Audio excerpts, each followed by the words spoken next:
Mm-hmm. This is what's great about sports. This is what the greatest thing about sports is. You play to win the game. Hello? You play to win the game.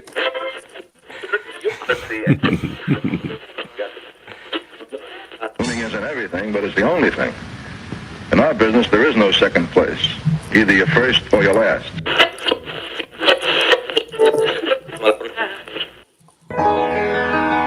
Ain't this what they've been waiting for? You ready? And now, the W with Walls and the Crew. Good morning. Where winning isn't everything, it's the only thing. On 100.1 FM. Good morning. And Facebook Live.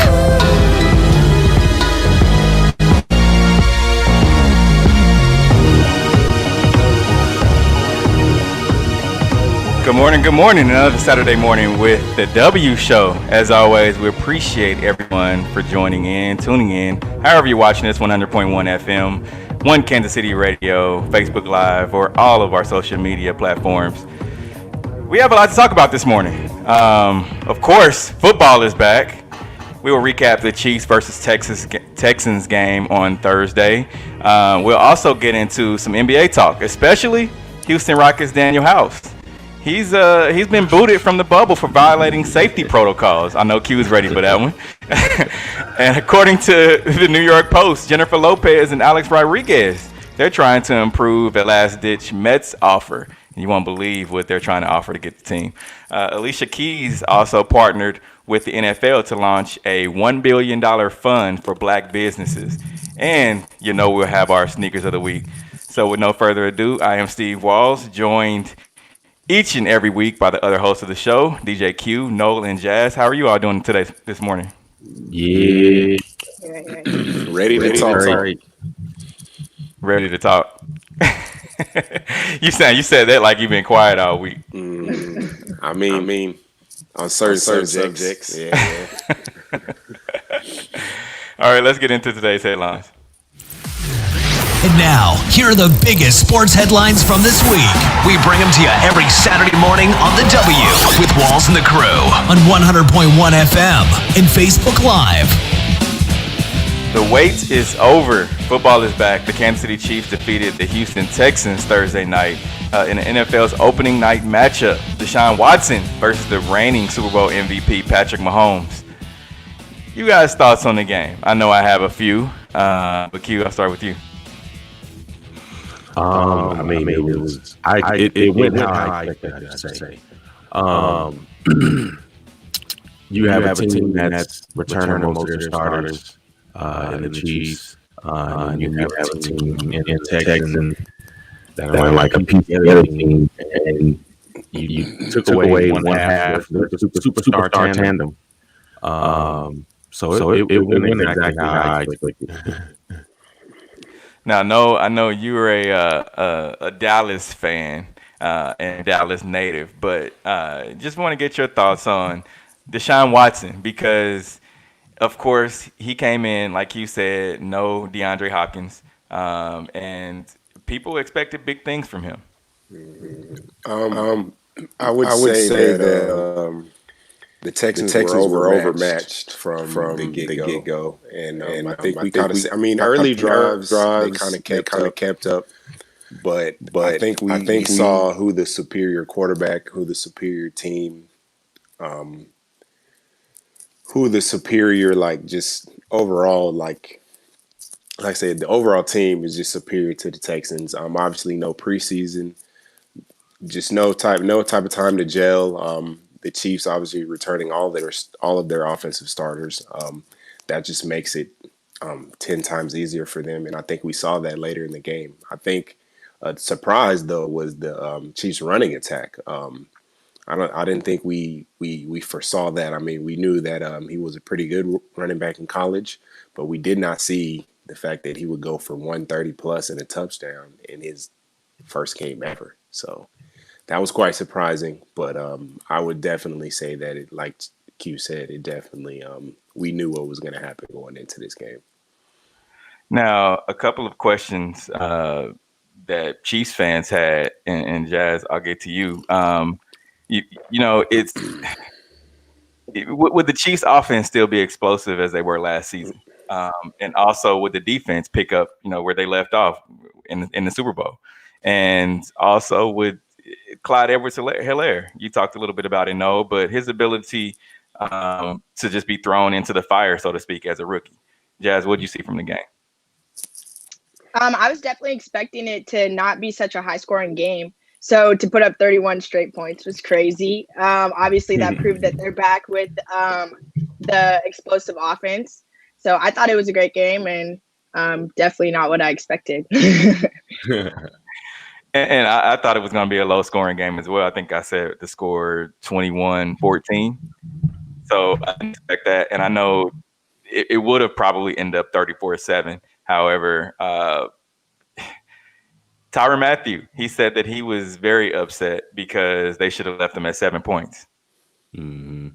And those are defensive mistakes that they'll be able to clean up as the season goes, especially like we keep touching on. They have all of their starters back. Pretty much everybody that was there last year is again here this year. And that goes a long way in this COVID post or present COVID world where there's no preseason. There's shorter, there aren't as many reps to go around. Everything is quick, fast. We have to just kind of get on the field, which, I mean, we already know how we feel about that on this show, but it is a season now and they are playing. So I think those are mistakes that they'll be able to clean up later. Tyrann Mathieu being the leader that he is, he jumps right on that and say, hey, this is where we made a mistake. This is where we need to clean it up.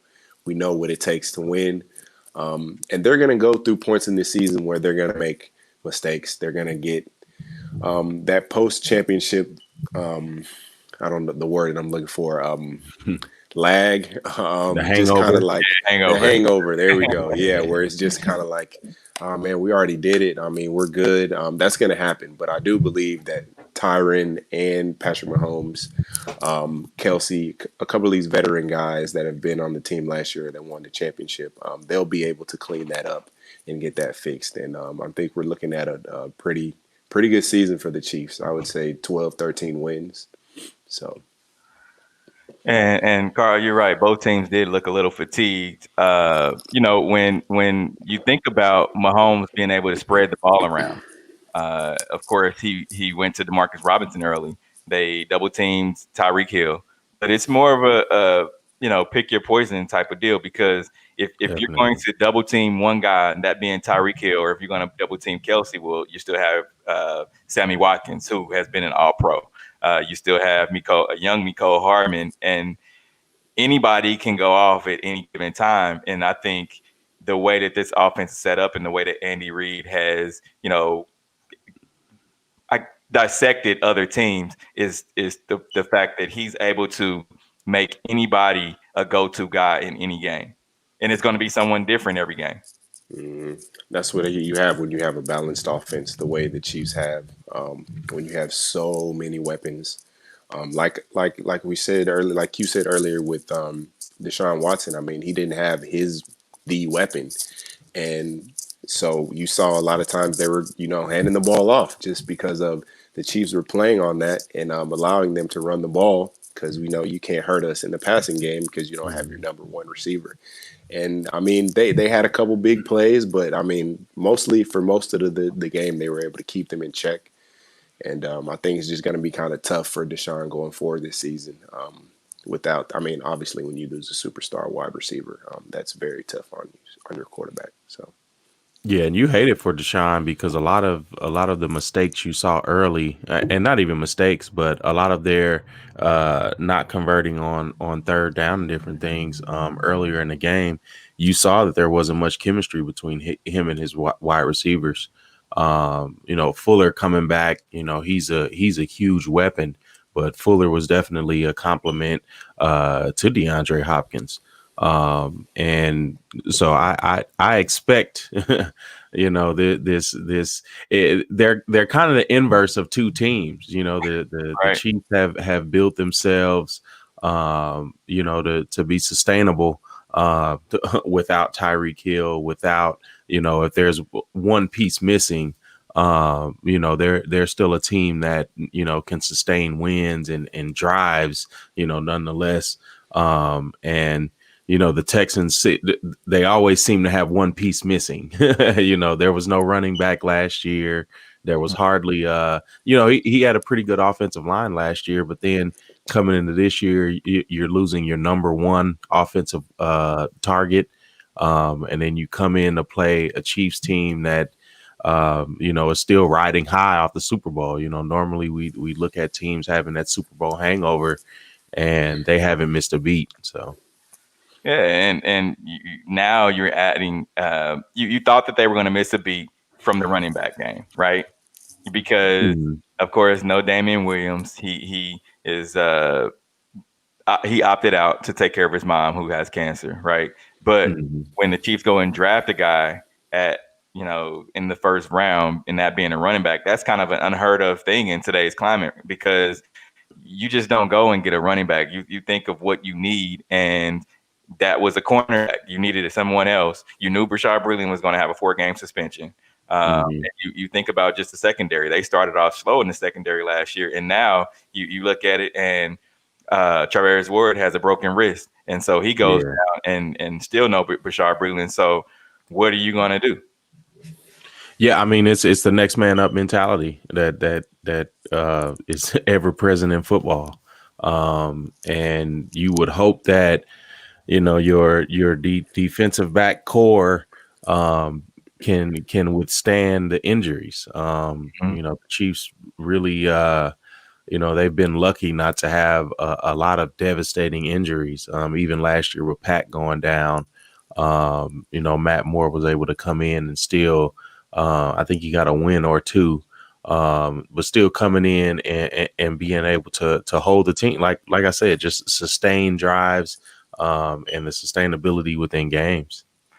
And another big story coming out of Monday night. Let's take a look. On your way in, don't forget to like. On your way in, don't forget to like, subscribe, and hit that notification.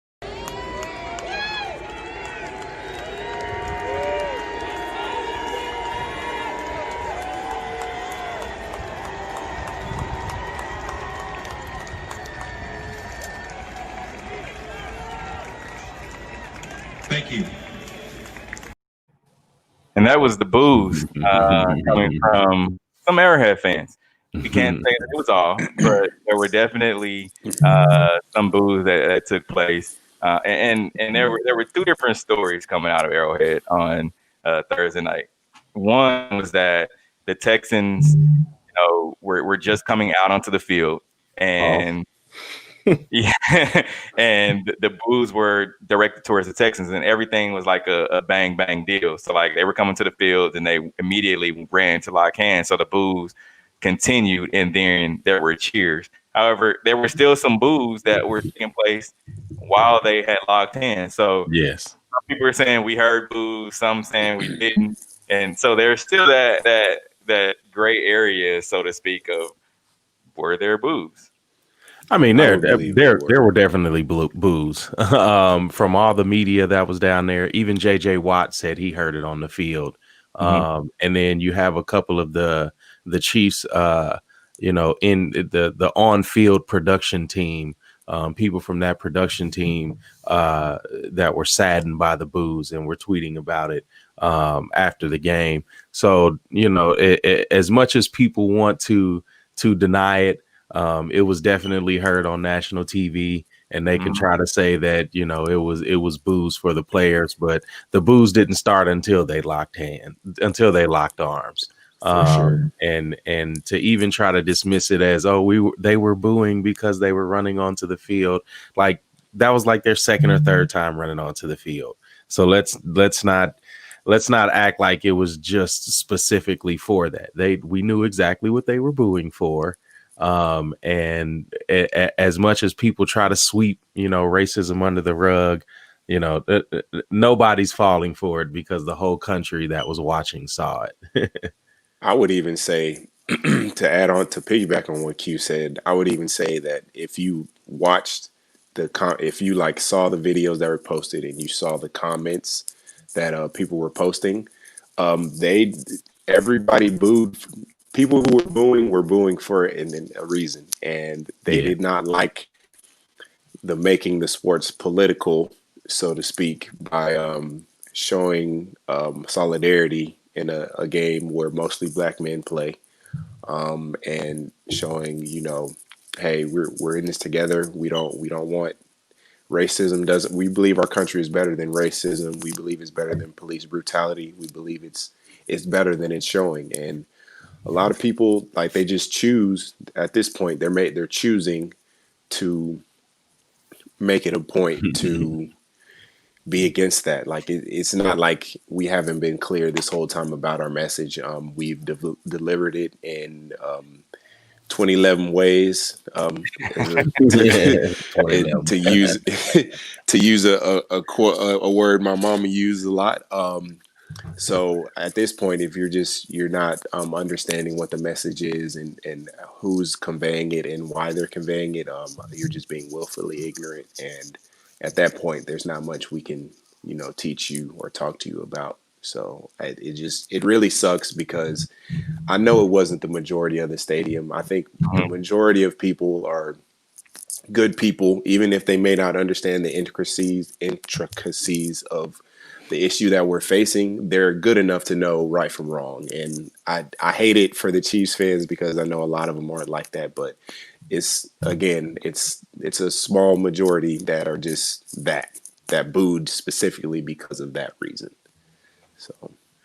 And Mayor Quentin Lucas tweeted out, "We're a city of good people. I heard the boos too, but we also have hundreds and thousands more here who respect the message and the players, and are sharing, who respect the rights of our players and people to voice strong messages, and who are working to make us better each day." And I agree with that. I mean, you have 16,000 people. Even if you have one person boo, that's still too many, right? Because it's about the message. They're not kneeling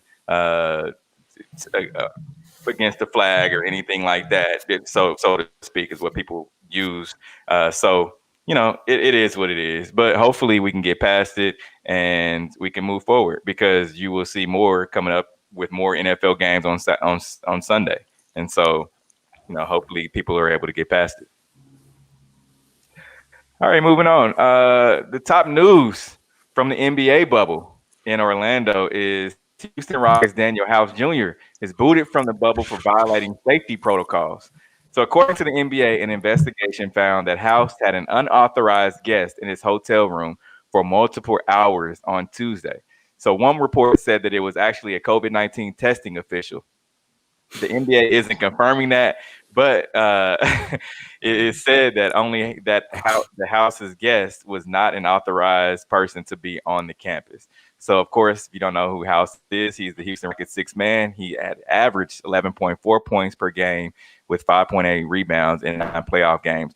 So he's basically a key contributing factor to their wins in the playoffs. Mm-hmm. Basketball aside on this one,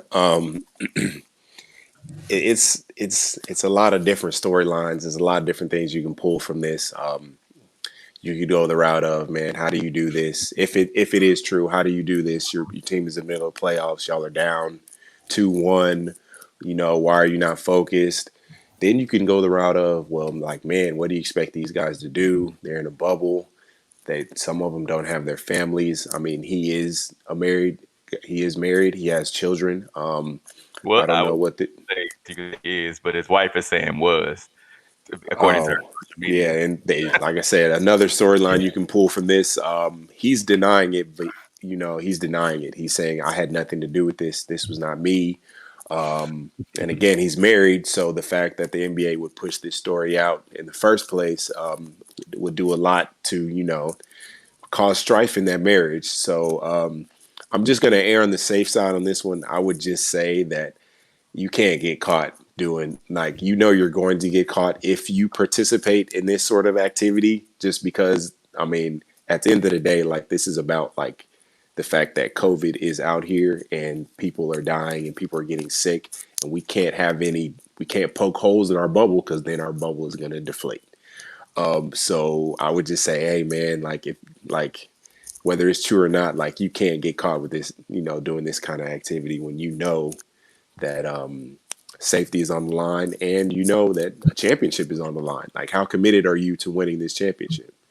And it stinks, if it's not true. And he was just like, man, I'm innocent in this, because I did hear one report that it was actually Tyson Chandler, who isn't in the rotation for these playoffs, that it was possibly him.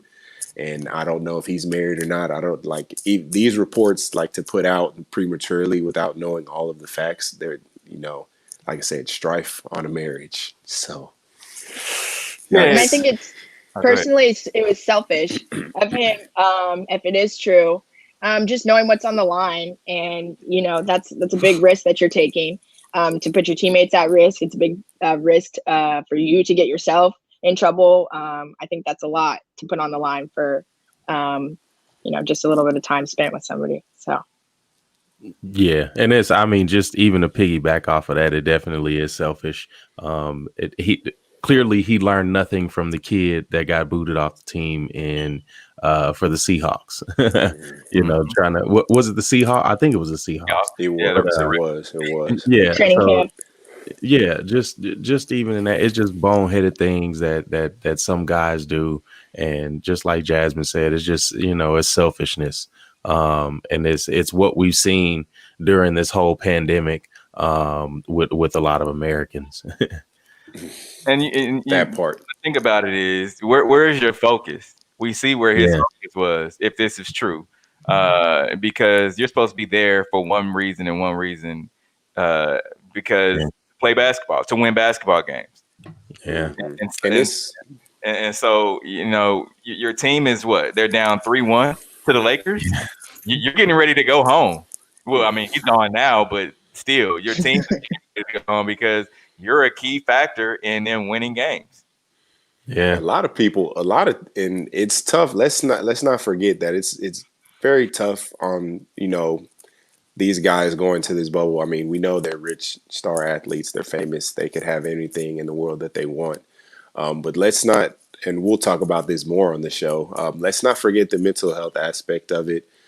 Some people just aren't built to be able to focus in for that long without having outlets. I mean, as much as it sounds like it's a resort and there's a pool and any food you want and just kind of anything you want, let's not forget that like people need outlets, whether it be people, whether it be other vices. People need things basically for their mental health. And like I said, if it's true, it sucks and it's really bad for him. I would just say it would just be a learning experience for him to know, put what's important first. Obviously, your wife and your kids probably have to be very, very, very high up on that list. And this does nothing but hurt them, honestly. So the fact that it even comes out is just bad all around, and any other details around that, just make it even worse. But here's the thing to talk about that and his mental health. If he understands that that's what he's going through, the NBA has allowed, for that very reason, your families to come into the bubble, right? So why not bring your wife to the bubble? Why not bring your kids? I mean, that alleviates everything that he just did, and now he's kicked out of the bubble. Bring your wife there if that's the case. If you need people, if you need, some physical interaction with another person, right? Bring your wife there. And that gets everything else is null and void after that. And I think that's where you start to look like morally wise. That's where you question. And otherwise, if they brought your family in, you don't have that gray area of who's this individual. Why even bring all that into your marriage as well?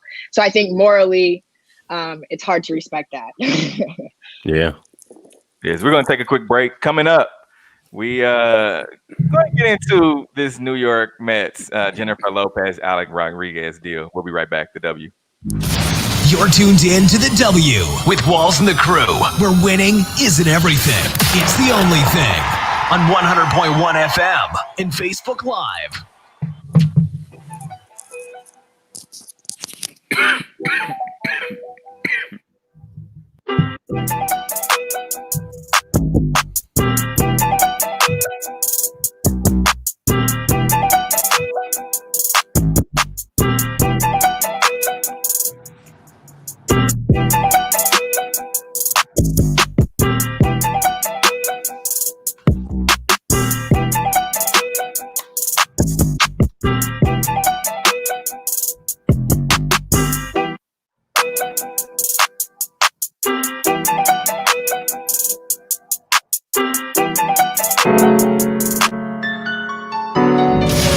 You're tuned in to the W with Walls and the Crew, where winning isn't everything.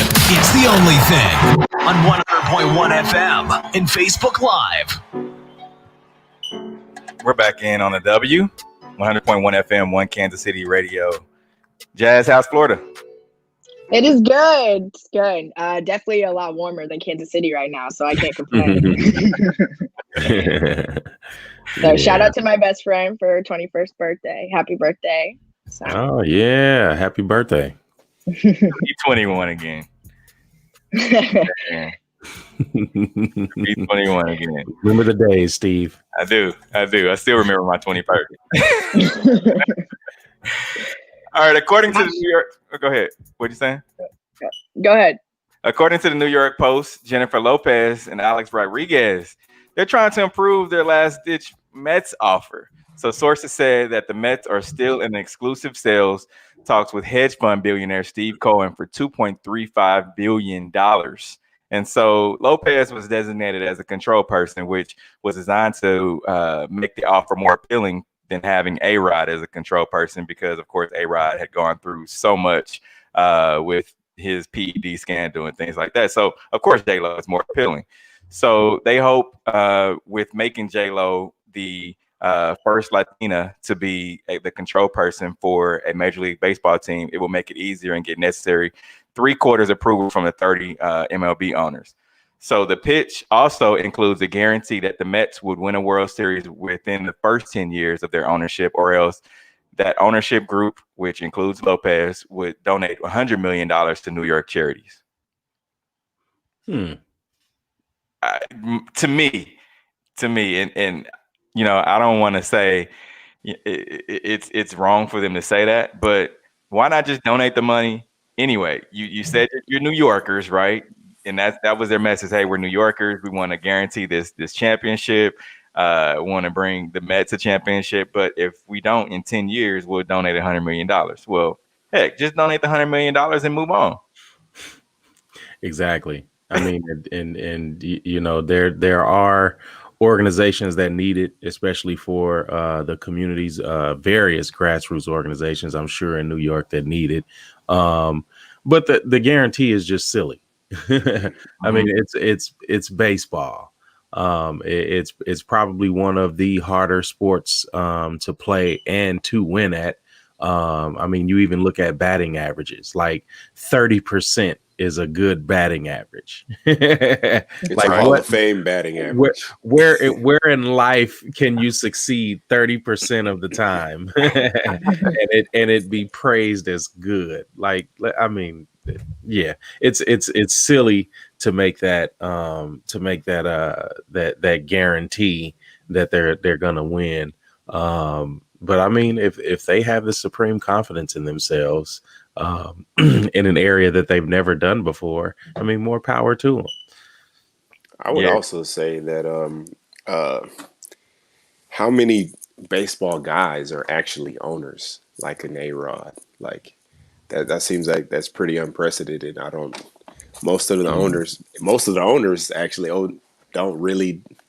didn't really play professional sports, don't have like a sports background.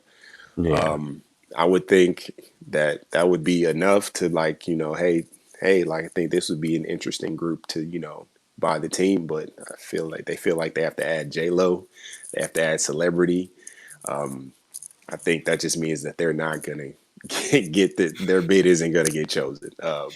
The fact that they have to, like, add all of these things and add $100 billion pledge or $100 million pledge? $100 million pledge. Like Steve said, just give the money anyway. Like, do it anyway, just because.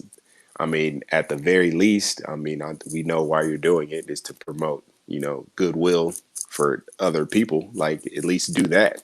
But I don't know. It just seems like very strange. Just a whole lot of details going on. Who knows what goes on behind closed doors with things like that. But you think about it too, and A-Rod is a guy that is like, all right, do we really want him owning a team? How much would J-Lo really have a say, right? Mm-hmm. Maybe is she just the face? And I think that's what they're thinking. I think with A-Rod's background, of course, he was a phenomenal baseball player. Of course, they're looking at the job that Derek Jeter has done, transitioning from being a player to now an owner, a principal owner at that. So, I think with A-Rod and this J-Lo deal, I don't know if it'll happen. I think they're more comfortable with, having another billionaire that's able to come in there and say, hey, I got the money. Here's the $2 billion. Let me get the team and let's walk away.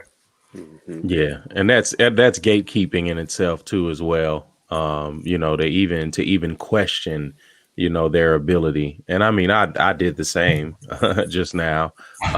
But even from that level of being a gatekeeper, really to question their ability is silly.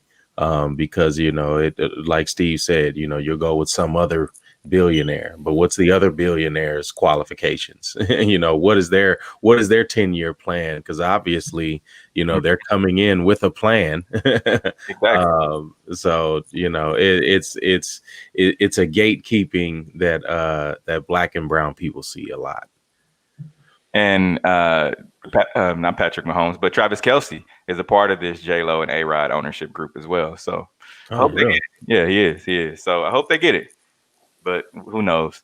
On Thursday, Dallas Cowboys quarterback Dak Prescott opened up about his depression and his brother's suicide. So Prescott said on Thursday it was important for him to speak publicly about the mental illness that he has battled. He wanted to show people that even he, the quarterback of the Dallas Cowboys, has needed and sought some help. Yeah, I would lots of layers on that interview. I think the first thing we need to highlight is say that shouts out to Dak for being courageous, to stepping out and admitting that he has faults.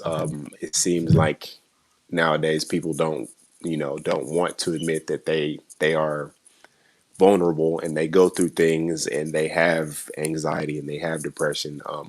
It's an issue that's, peeking its head out now, even into sports. I mean, we've seen Kevin Love come out and speak about depression. We've seen DeMar DeRozan come out and speak about it. I think it's a topic that we need more of. We need a whole lot more of that, because we do sometimes, some people look at these athletes as superhuman, and they are not that.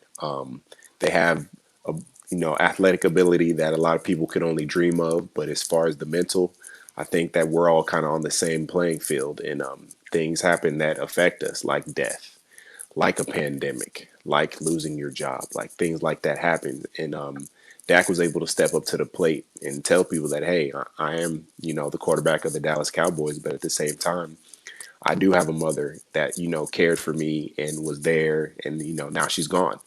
So for him to be able, and I watched their interview, for him to be able to sit there with such poise and say, hey, I was down, I was in a very low place, but still be able to speak about it so eloquently.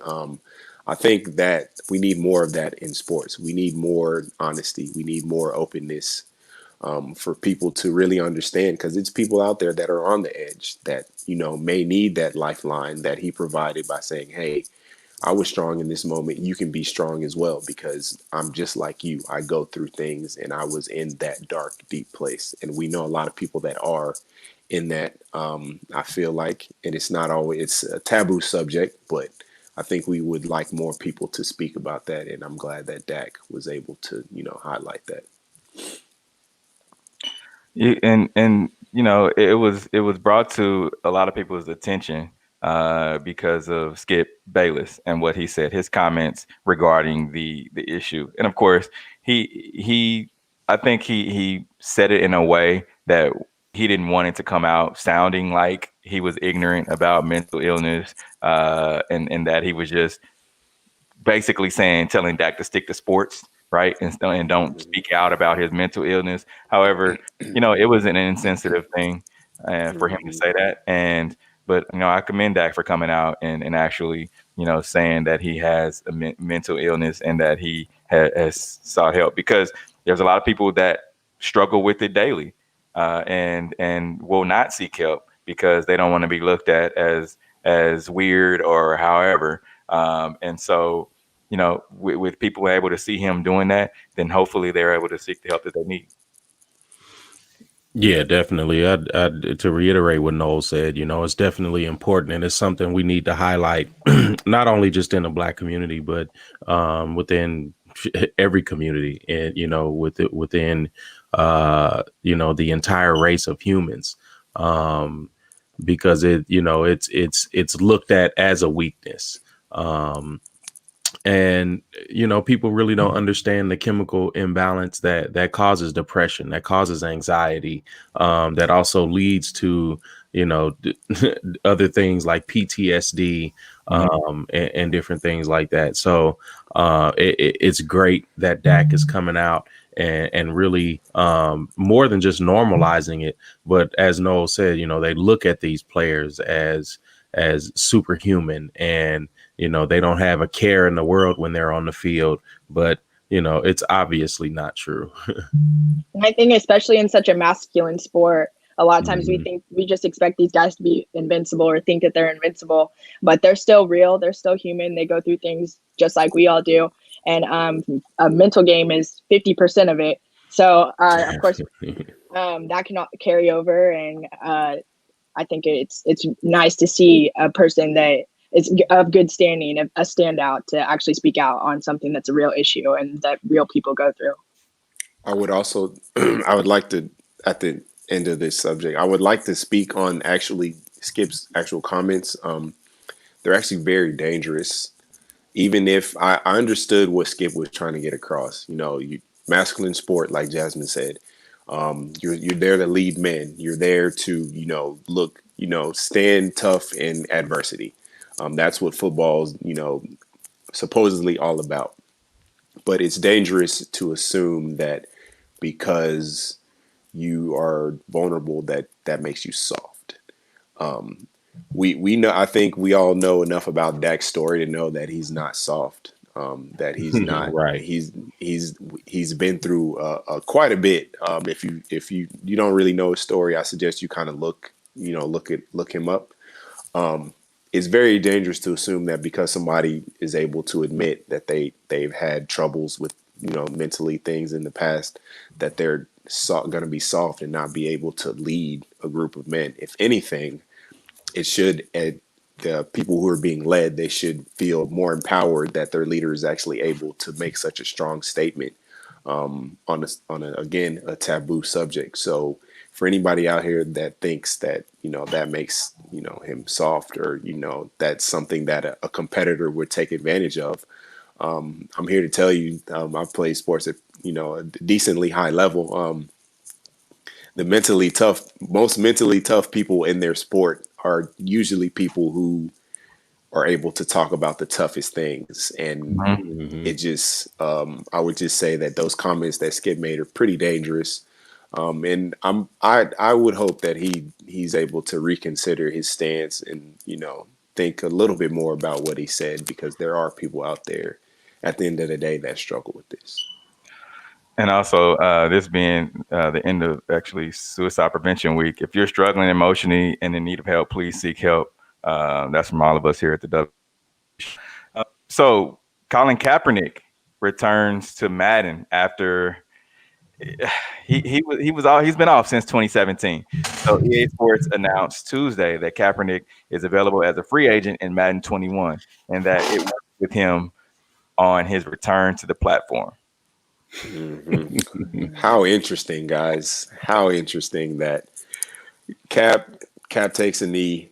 No team in NFL wants to sign him for obvious reasons, cause a whole ruckus. It goes so far as the actual video game, not real life, decides to, a rapper decides to, put him in a song that, is featured on the video game, and they decide to bleep his name out like it's a cuss word. And then now here we are 2 or 3 years later, and now Cap is, looking like it's so crazy. He's looking like, like I saw this, like I saw what was going to happen in the end. I knew what I was doing. You guys are on the wrong side of history. Let me show you. And like now he's in Madden, and now he's rated higher than current starting quarterbacks in the NFL. I think it's the funniest thing ever. Just how like time changes things. But I mean, again, always shout out to Cap. He didn't waver from his stance. He didn't decide to, flake. He didn't decide to like hide from the, run from the pressure. He decided to, hey, I'm going to go ahead and stand tall. I know I'm right. I know I'm correct. And you guys know it. So like now he's getting all the benefits from that. So yeah, it's to me, it's a slap in the face. Just as Noel said, they edited him out the game, edited him out of lyrics. Really tried to make it like he was just a forgotten and a lost cause. And then to turn around and say, we feel like he needs to be back in our game. Well, maybe you shouldn't have taken him off in the first place. So, it's a slap in the face and I hate it. And it is a really convenient time to put Cap back on the game as well. In a time where a lot of people are struggling financially, so it's real convenient for, okay, we're going to put Cap back on here. So maybe you guys can come spend your unemployment money and purchase the game for your kids, right? Exactly. They're looking at all of that. This isn't it isn't so much a Cap. You're right. Even though for us, we know he's right. And that makes us feel better, but it's more of a, well, here, what kind of buzz can we make? What kind of, what's going to get people to buy our game?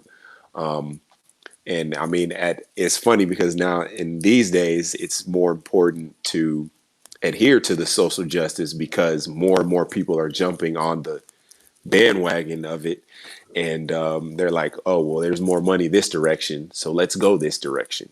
Instead of just saying, you know what, he was right. Like, let's apologize. We're sorry, Cap. We made a mistake. Here you go. It's more like a, hey, look, we got him over here. Let's go ahead and let's look good for the public. So it just kind of, it sucks. I'm glad he's in it, but at the same time, it's bittersweet because it's like you almost know it's not for the right reasons. So seeing it was almost like, are we just gonna act like that whole thing just didn't happen? We're just gonna put him back on the game. We're just gonna completely. That's where you're gonna give him his props by putting him back on the game. Almost seems like a slap in the face more than anything. Exactly. Yeah.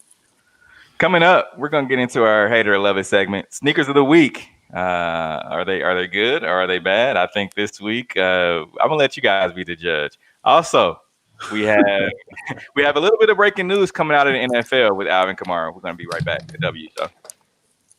You're tuned in to the W with Walls and the Crew, where winning isn't everything. It's the only thing. On 100.1 FM and Facebook Live.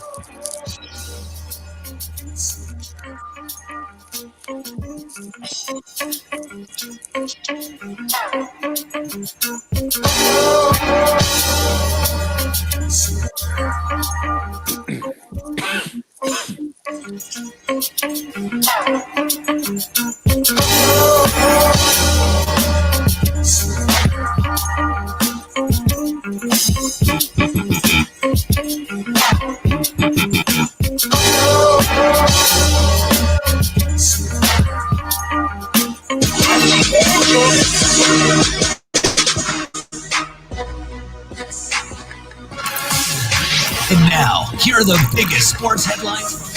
You're tuned in to the W with Walls and the Crew, where winning isn't everything. It's the only thing.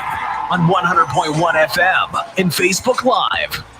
Thank you to everyone for tuning in. 100.1 FM, One Kansas City Radio, Facebook Live, YouTube Live, and also streaming live on Twitter. Let's get into our Hater or Love It segment.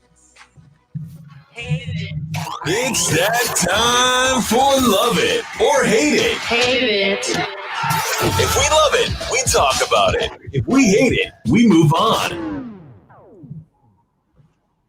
And starting off with sneakers of the week, looks like we have the Ninja Adidas Night Jogger up in the right. What are you guys thinking?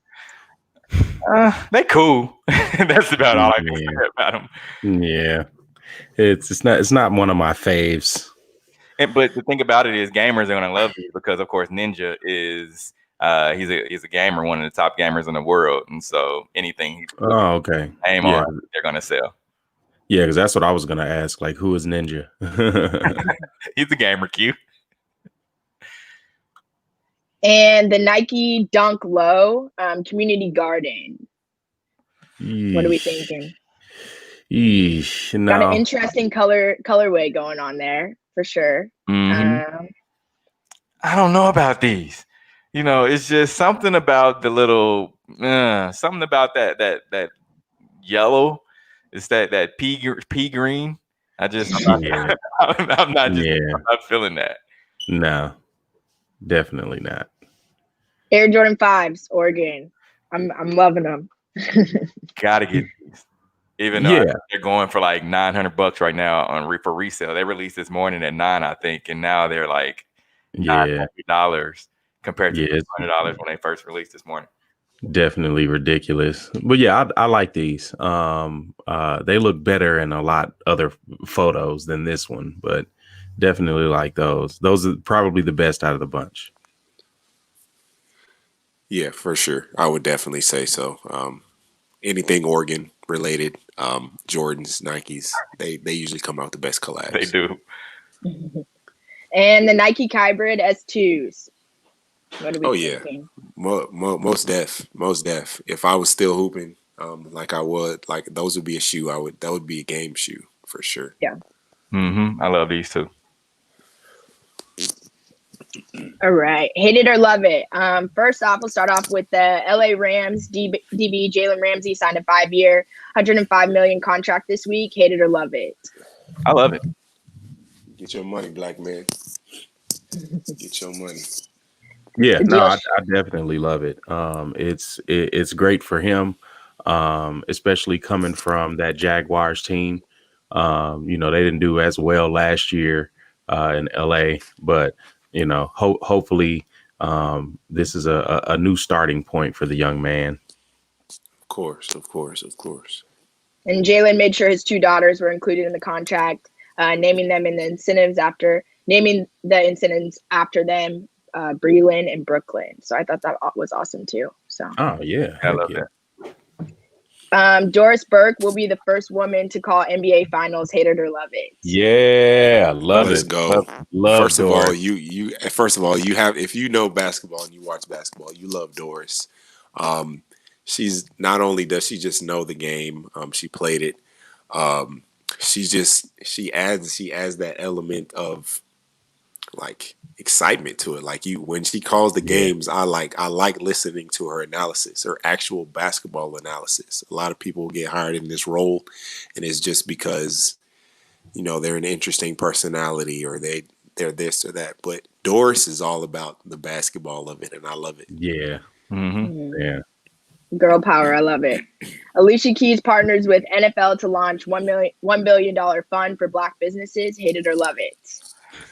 I love it. I love it. I mean, even though they're trying to use her as a pawn, whatever, but I still love it. I love the thought of it. Well, and I mean, I love it because part of it, you're looking at, the second tier of what the Rock Nation partnership was with the NFL. I hate that the NFL is so late on this cause, just like we talked about with EA and the Madden franchise. But it's definitely a good step in the right direction. You hate that you have to twist their arm for it. But it's a step in the right direction, especially to add these entertainers on to this certain initiative that the NFL has. And it's actually part of the initiative that I had worked with Rock Nation with to do the playlist for the Chiefs last year. So it's kind of evolved into, what we did with the playlists and transitions over into just more well-known names. For sure. ACC head coaches want all Division I teams to make 2021 NCAA tournament. Every ACC head coach unanimously voted for the proposal on a Wednesday conference call. Yeah, I love it. So I love it. I mean, but the thing about it is, you have 340 some odd Division I teams. how can you realistically make that work? That's Right? what the regular season is for. So it's supposed to weed out the teams that aren't good enough to make the tournament, and then you have the tournament. So Yeah, confusing, but yes. Yeah, we'll be watching the tournament for forever. So, Oklahoma's head football coach, Lincoln Riley, says Oklahoma won't share coronavirus test results during the season. He cites it's a competitive disadvantage. Hate it or love it. Yeah. That's a big hate it, because one, the public has the right to know when a deadly disease is in their community, and especially in a city as small as Norman, Oklahoma. It's definitely needed that the public knows what's going on, aside from his competitors. So very weak excuse. And again, as Jasmine talked about earlier, the masculinity in it, there's no competitive disadvantage to knowing which one of your players tested positive, because they'll have to sit out anyway. So exactly. and even to your point, there's all of these other teams, right, that are playing football that are going through the same thing as Oklahoma. So when you think about it like that, it's everybody's on the same playing field, so to speak. So yeah, that's why I hate it. And at the end of the day, everyone's going to see if guy's not suited up that week, and scouting reports, things like that. It's not going to be a secret. So NFL will continue testing players and top personnel for COVID-19 daily, but not on game day. Hate it or love it. Hate it. Hate it. What's the point? Hate it. Hate it. Because what's the point of you test them every other day, right? So why not test it on game day? Keep it going. Just test them on game day and get it out of the way. I understand the whole traveling thing, and you have different teams and just the dynamics of it all. But if you're going to test them every other day, you might as well just test them on game day as well. If anything, you should test them on game day. And like, that's the most, like, isn't the game the most important part of it? Like, I get the practice, there's practices and there's other things, but like, the game is when you actually like engage with another team that could have possibly like have somebody on there that has COVID. So then it's like, okay, like, we don't know. We'll never know. So I think it's like, that's the dumbest thing ever. Like, yeah. Serena Williams being looked at as the greatest athlete of all time. Hate it or love it. Love it, because she's definitely the GOAT. Aside from Michael Jordan, I can't name anyone as dominant as her in her sport. And she's the GOAT. Jordan had teammates. She doesn't. Right. Exactly. So even in that, like, just to even have that determination, again, dealing with pregnancy and still winning, dealing with almost dying and still winning. Like, there's a lot that goes into her greatness, and she's up there. Yeah, I would say she's definitely number one on the list, simply because of the fact that tennis is an individual sport. We could talk about Tiger, but he fell off for quite a second. Let's face it, he let the fact of what he went through with his marriage affect his performance. And again, I'm not downing him. I'm not saying like that wasn't, his break wasn't needed, but we just heard Q say that Serena Williams like won a whole tournament being pregnant. So I would say, or competed, at least, like in the very least competed while she was pregnant. So I would just say that she definitely, as far as the athletes go, she's the 0.0001% Yeah, as far as quality. So she's definitely is the GOAT athlete. Right, especially 100 plus wins, especially at her age. I would say goated for sure. Politicians urge the Big Ten Conference to reconsider football season postponement. Hate it or love it. You hate it because the government shouldn't be urging a private entity to put more people at risk. And here's the deal too. You have all these people out there that's saying politics does not belong in sports, but here it is when it's doing something that is possibly helping a sport to come back. Now you want politics to be involved in sports, right? Crazy.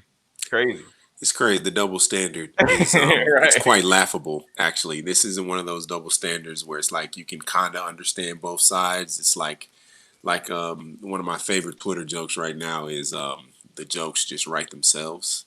Yeah. And there's the NCAA pen in hand, writing down them jokes. International Olympic Committee Vice President says 2021 Tokyo Olympics will happen with or without COVID. Hate it or love it. Okay. Yeah, let's bring all of these people together. Okay. Yeah, definitely. The show must go on. Right. Big yikes. Byron Scott says NBA players need to advocate for Black coaches. Hate it or love it. Byron Scott, former coach of the Los Angeles Lakers, believes professional basketball players should be advocating for more Black coaches in the league. And let's hear from Byron Scott. We have the part of his interview with TMZ Sports. When I saw the news, I wasn't surprised. I wasn't shocked. Because like I said, I know Steve. He's a great guy, great player. We all know that.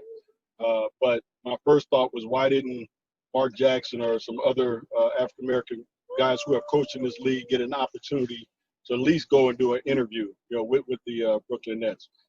So, I got a call from a real good friend of mine that was, a little upset about it. And I said, listen, man, first of all, we don't get those jobs. When I say we, I'm talking about Black coaches. We don't get jobs like that are that set and that good when you got two all-stars like Kyrie Irving and Kevin Durant. You normally get the jobs that I've had over the years where, you have the New Orleans Hornets. When I had the New Orleans Hornets were 18 wins. My first job was New Jersey at 20 wins. So we don't get those jobs where you have built-in superstardom guys on their roster right away. We get the jobs where you have to try to make something out of nothing. And then when you don't or you're not able to do it, they'll say, see, we gave him an opportunity.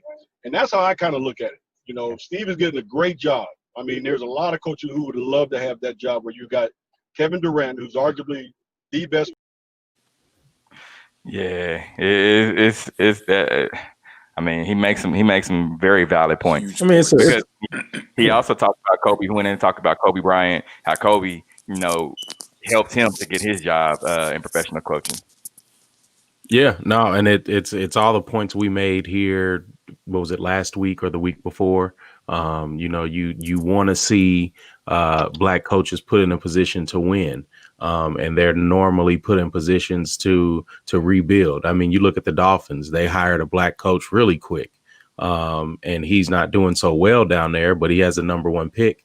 And so you take that and you tell them, to make sugar out of, what. And yeah, so it's ridiculous.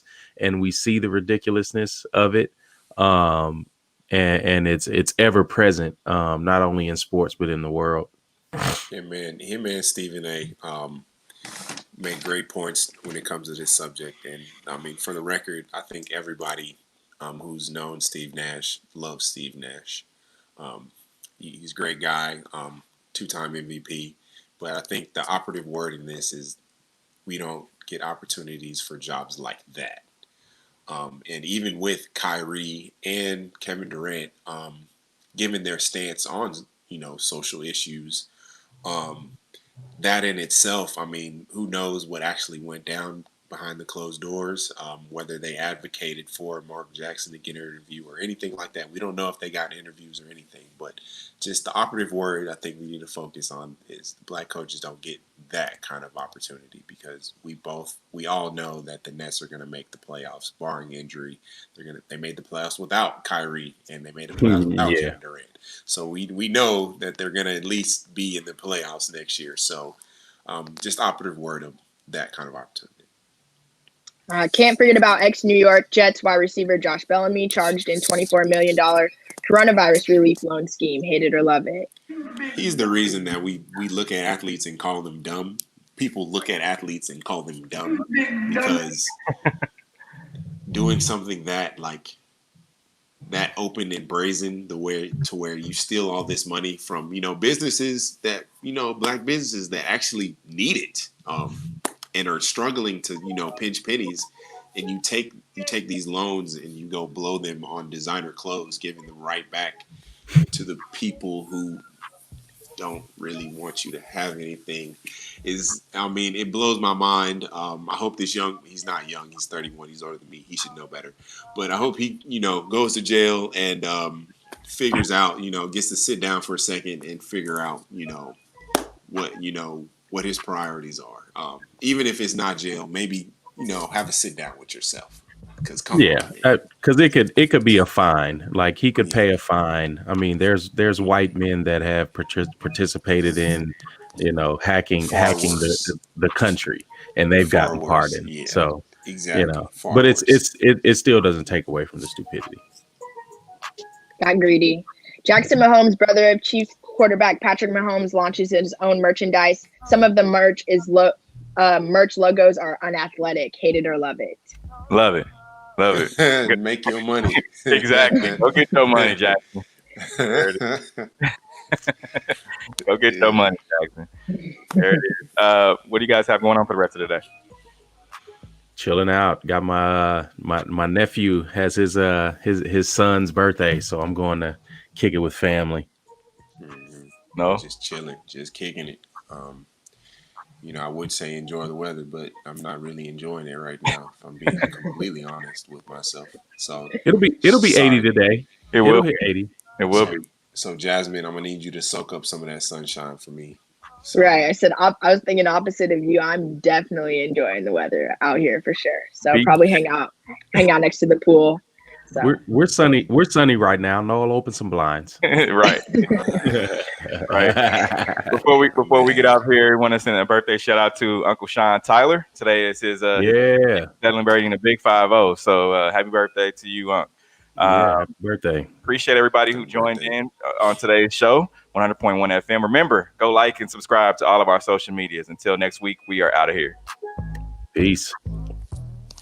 The views and opinions expressed on the W Radio Show by the host, co-host, guests, and call-in listeners are solely the opinions and responsibility of the original source who expressed them. They do not represent the opinions of the W Show, 100.1 FM, One Kansas City Radio, Sideline Sports Talk, Team Wall Street Foundation, or affiliates. Are you not entertained? Are you not entertained? Is this not why you are here?